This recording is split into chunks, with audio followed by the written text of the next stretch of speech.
Chief of War, épisode 5, la course des dieux. Review, let's go.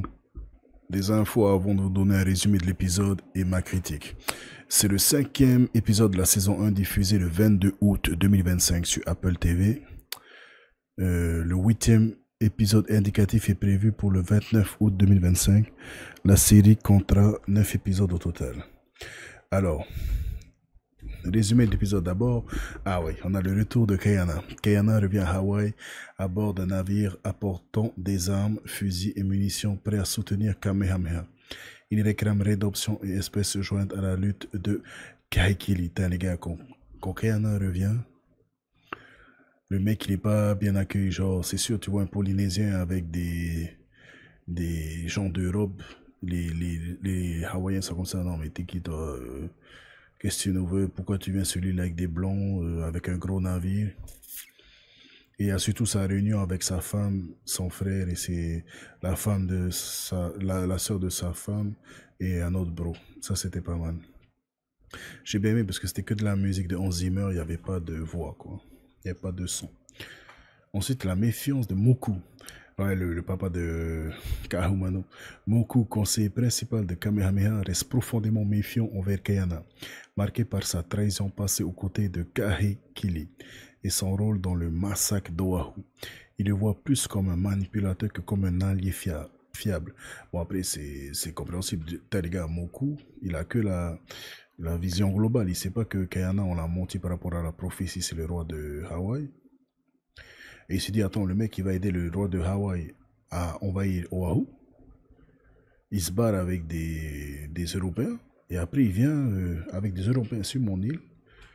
Et il dit qu'il veut rejoindre Kamehameha. Quand t'es un bon conseil, tu te dis, ce gars-là, il joue sur plusieurs tableaux à la fois. Faut faire gaffe, les gars. Et mon coup, il a carrément raison, les gars. Soutien de Kahumanu. Kahumanu, désormais influent dans les décisions militaires, et fille de Moku intervient en faveur de Kayana en le présentant à Kamehameha et en plaidant pour lui. Après, il ne faut pas oublier que Kayana, c'est lui qui a sauvé, c'est lui qui a été sauvé par Kahumanu, celle qui l'a soigné. Ils se sont rencontrés dans l'épisode 1, je crois, ou l'épisode 2, quand ils étaient dans la grotte. Et après, je ne sais plus s'il a sauvé aussi Kahumanu, ça fait tellement longtemps l'épisode 1, ça fait quoi, ça fait 5 semaines. Mais ouais, c'est bien, il y a toujours ce lien entre eux, même si ça fait un an que Kayana est parti en Europe. L'épreuve de la luge volcanique. Ah, ça c'était à la fin de l'épisode. Pour évaluer sa loyauté et son courage, Kamehameha propose à Kayana une épreuve de He'eholua, une course en luge sur flanc de volcan. Kayana remporte la course de justesse, ce qui lui vaut d'obtenir une place au conseil de guerre. La scène était assez belle, mais les CGI étaient un peu pourris, quoi. On aurait pu mieux faire. Mais voir cette épreuve hawaïenne, je sais pas si c'est que hawaïen ou si c'est toute la Polynésie, cette épreuve fait par une série américaine, c'était cool. Attendez, je regarde si cette épreuve est aussi chez nous à Tahiti. Les gars, le He'elo à Hawaï est une pratique très spécifique. C'était une descente en luge sur des pentes aménagées avec des pierres et de la lave polie recouverte d'herbe. C'était un sport de prestige, souvent réservé aux chefs, alliés, à la fois compétition et rituel religieux. En Polynésie française, Tahiti Moorea, on n'a donc pas trouvé de traces directes d'un équivalent exact du He'eholua hawaïen.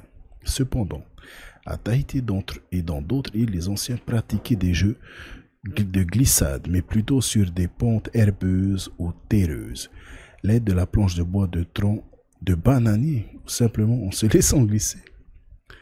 Excellent, les gars. À Rurutu-Rapa et dans certaines îles australes, il existait des jeux de glissade avec des rondins et même des courses de descente. Excellent, les gars. Donc voilà, chez nous, il n'y avait pas trop, on n'avait pas le même délire, c'était pas sur des pierres volcaniques. À Tahiti, pour nous, c'était sur de l'herbe, voilà. L'attaque de Keoua. Alors que Kayana commence à regagner la confiance, Keoua, envieux de l'ascension de Kamehameha, orchestre un acte de sabotage. Ces hommes brûlent des entrepôts alimentaires à Kohala, marquant une escalade dans le conflit interne. Ben oui, parce que Le mec est ultra jaloux que le pouvoir spirituel soit accordé à Kamehameha. Donc Kayana, qui a le pouvoir exécutif de son île, il est carrément beaucoup d'ego, beaucoup de haine, quoi. Et c'est lui qui fait chier, qui commence la guerre. Le gars, il va pas bien finir, les gars. Et peut-être qu'il ne sera pas mort dans la saison 1. Ça serait bien de garder ce genre de personnage. Peut-être lui donner une rédemption. Ou de le faire tuer vraiment dans d'atroces souffrances, quoi. En tout cas, Cliff, il joue un très bel personnage, les gars. Tension familiale. Un sous-texte dramatique se joue aussi dans les coulisses. En l'absence de Kayana, sa femme, Kupu Ohui, et son demi-frère Namake ont développé une relation. À son retour, Kayana est confrontée à cette douloureuse réalité familiale qui pourrait déstabiliser sa position. Bon, pour l'instant, Kayana, il ne sait pas que sa femme a couché avec son frère.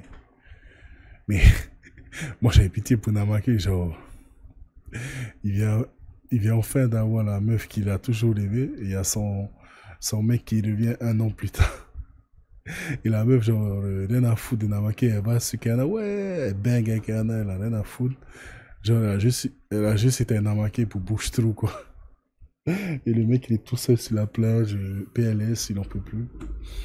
Mais ça va surtout, on va voir surtout, mais je suis sûr, dans les prochains épisodes, Kayana, il va savoir ça et ça va gag. Assuré, les gars. Et il y a quelques autres infos, les bons. Cet épisode est salué comme le plus réussi de la série jusqu'à présent grâce à sa profondeur politique et émotionnelle et à l'instauration d'une tension maîtrisée avant les affrontements à venir. Plutôt long, il mise sur le silence, la réflexion et les non-dits pour enrichir les personnages. L'épisode privilégie les implications culturelles et personnelles plutôt que l'action pure. Ouais, c'est... Franchement, en tout cas, les scènes d'action dans cette série, c'est pas non plus les plus méga, quoi. C'est pas du Zack Snyder, par exemple, mais c'est vraiment pas mal, tout ce jeu politique, c'est pas du niveau de Game of Thrones. On aurait pu faire mieux. Il n'y a pas encore vraiment de trahison atroce et tout. Mais franchement, pour l'instant, je suis carrément content de cet épisode 5. J'ai hâte de voir la suite. Et voilà, moi, j'adore Chief of War. Et j'espère qu'un jour, un Polynésien qui va percer ici à Tahiti, qui va percer à Hollywood, il aura assez de renommée pour que, par exemple, Netflix, Apple TV ou même le cinéma autorise qu'on fasse un film comme ça sur l'histoire de Tahiti, sur une des périodes de l'histoire de Tahiti, ça serait incroyable.